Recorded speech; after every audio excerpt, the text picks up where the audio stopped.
بسم اللہ الرحمن الرحیم۔ السلام علیکم۔ روزانہ واقعات سننے کے لیے اس چینل کو سبسکرائب کریں۔ حضرت حسن بصری رحمۃ اللہ علیہ فرماتے ہیں، میں ایک متقی و پرہیزگار شخص کے جنازے میں شریک ہوا۔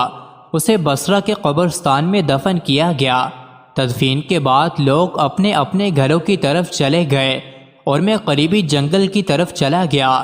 وہاں اللہ عز و جل کی قدرت میں غور و فکر کرتا رہا۔ ایک جگہ بہت گھنے درخت تھے۔ میں نے جب بغور دیکھا تو ان درختوں کے پیچھے ایک غار نظر آیا۔ میں نے اپنے دل میں کہا، شاید یہ غار ڈاکوؤں اور لٹیروں کی آمد جگہ ہے۔ جب میں اس غار کے قریب گیا تو دیکھا کہ وہاں نورانی چہرے والا ایک حسین و جمیل نوجوان ان کا جبہ پہنے بڑے خشوع و خضوع سے نماز پڑھ رہا تھا۔ میں اس کے قریب جا کر بیٹھ گیا۔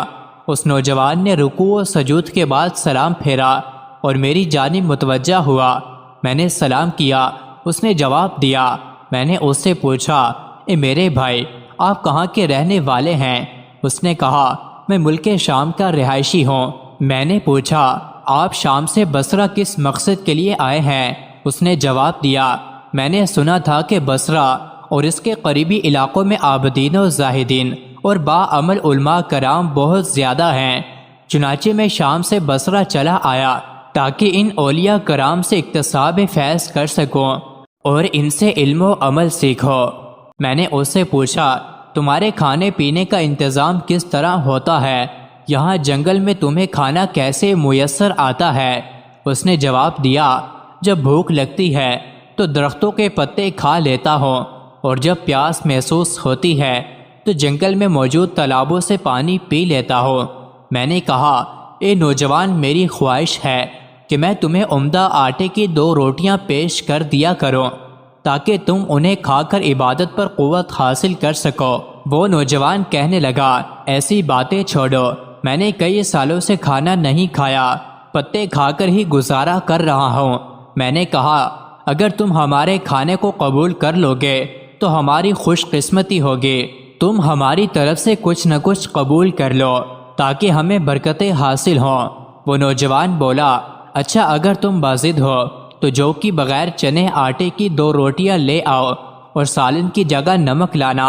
آپ فرماتے ہیں، پھر میں اس نوجوان کے پاس سے چلا آیا اور 2 روٹیاں پکوائیں، ان پر نمک رکھا اور واپس اس جنگل کی طرف چل دیا۔ جب میں غار کے قریب پہنچا تو وہاں کا منظر دیکھ کر میں بہت حیران ہوا۔ میں نے دیکھا کہ ایک خون خوار شیر غار کے دھانے پر بیٹھا ہوا ہے۔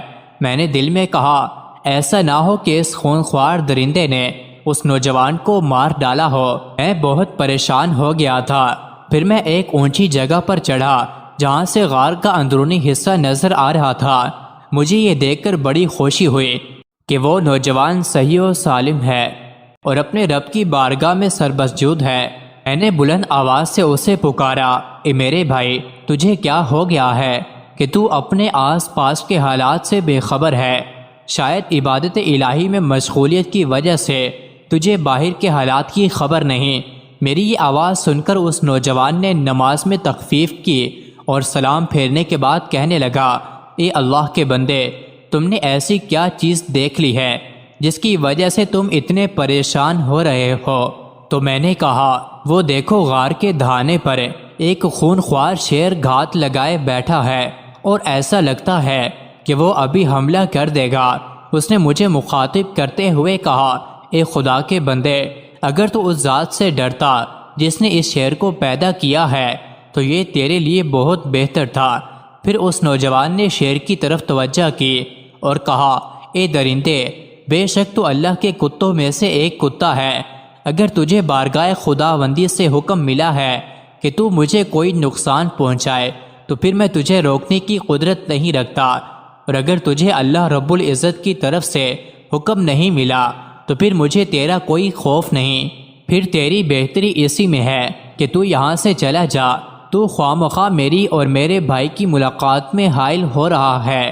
ابھی اس نیک خصلت نوجوان نے اپنی بات مکمل بھی نہ کی تھی کہ وہ شیر دھاڑنے لگا اور دم ہلاتا ہوا وہاں سے اس طرح بھاگا جیسے اسے اپنا کوئی شکار نظر آ گیا ہو۔ جب شیر چلا گیا تو میں اس نوجوان کے پاس آیا اور یہ کہتے ہوئے دونوں روٹیاں اس کے سامنے رکھ دیں کہ میرے دوست، جو چیز تو نے طلب کی تھی وہ حاضر ہے۔ اس نے روٹیاں لیں اور انہیں حسرت بھری نگاہوں سے دیکھنے لگا۔ وہ رونے لگا۔ روتے روتے اس کی ہچکیاں بند ہو گئیں۔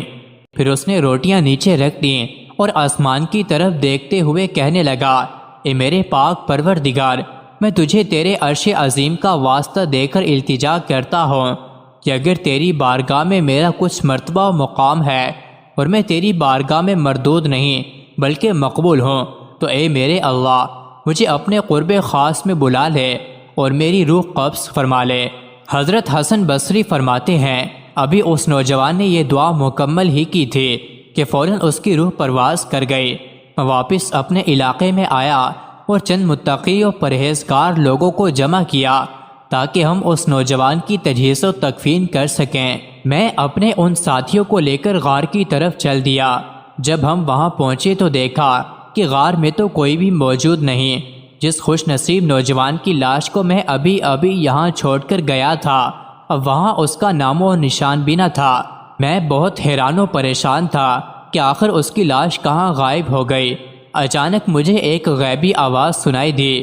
کوئی کہنے والا کہہ رہا تھا، اے ابو سعید، اپنے رفقا سے کہو کہ وہ واپس چلے جائیں، اب اس نوجوان کی لاش کبھی نہیں ملے گی کیونکہ اس کی لاش کو یہاں سے اٹھا لیا گیا ہے۔